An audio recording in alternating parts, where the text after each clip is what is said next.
So now, you guys know who David Hogg is. He's a survivor of the Parkland school shooting. I'm actually a big fan of David Hogg. In fact, I'm a huge fan of David Hogg. I like that he's very, upfront, and he doesn't really filter anything, and he's straight up with you, He'll be very straightforward. He'll say, when are they going to stop being an NRA's bitch? And I like his courage, and I admire it, truly I do. And I've defended him, and a lot of people who are even, viewers of the show be like, oh, I don't really like that guy. But no, I like him. I think he's awesome, and I really do. But here I have to correct him on something. Both young people, obviously, I think he's like less than a year older than me or something. And I have a lot to learn as well, obviously. And, I sort of learned some of this stuff pretty recently. But basically, he quote tweeted a tweet because we had a bunch of California primaries, and there's a lot of hullabaloo going on right now.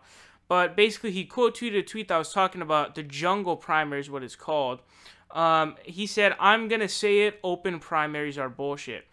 Now, what he's mistaking is a nonpartisan blanket primary, which is also, it's mainly called a jungle primary because who the fuck is going to say that long-ass name? The mask can't say that.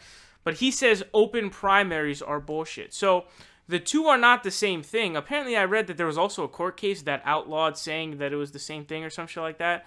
But the point here being is that open primaries are an extremely good thing. Now, why is that?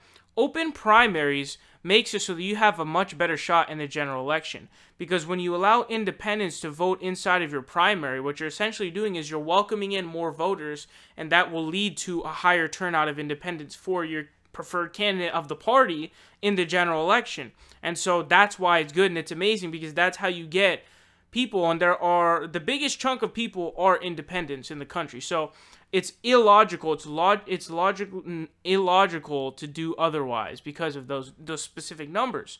But I don't know whether or not he's shitting on open primaries or if he's shitting on nonpartisan blanket primaries, which are also known as the jungle primaries. So what is a nonpartisan blanket primary? So the way that works is, regardless of any party affiliation or whatever, everybody just runs. Everybody runs, okay? Everybody runs in the election. They all run a big-ass primary that doesn't have anything to do with party. And so what can end up happening is, the top two end up facing each other in a general. So what can happen is two people from the same party can run against each other. Now, a lot of people have criticisms of this, and I'm actually not sure how exactly I feel about this yet, to be completely honest with you. But I guess this happened under Arnold Schwarzenegger when he was the governor. And the idea is to bring out more moderates because then you're going to have to get people from both parties to vote for you. But basically, Democrats don't like it because then oftentimes in California, I mean, you're going to have two Democrats. You're going to be spending a lot of money that essentially is wasted. But in a normal primary, obviously, you get each party nominates its own guy, and then they run against each other. But an open primary has nothing to do with either of them, actually. An open primary just means, oh, okay, we're going to allow independents to vote in our primary. So I don't know if he's confused. I don't know what he's saying, but I just want to make a clarification because this is pretty important. There are some legitimate criticisms that I've seen of jungle primaries.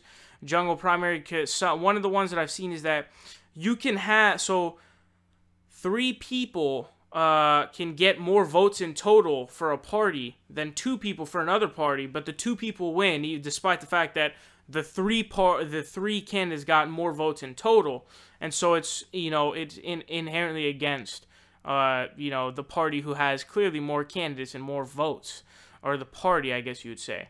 So I don't know. You guys can let me know your thoughts on this down below. It's interesting to talk about, but I had to correct David here. Hopefully, he's not a corporate Democrat. I'm really hoping he's not, because if so, that's gonna be all bad, man. I'm not gonna be too big of a fan anymore.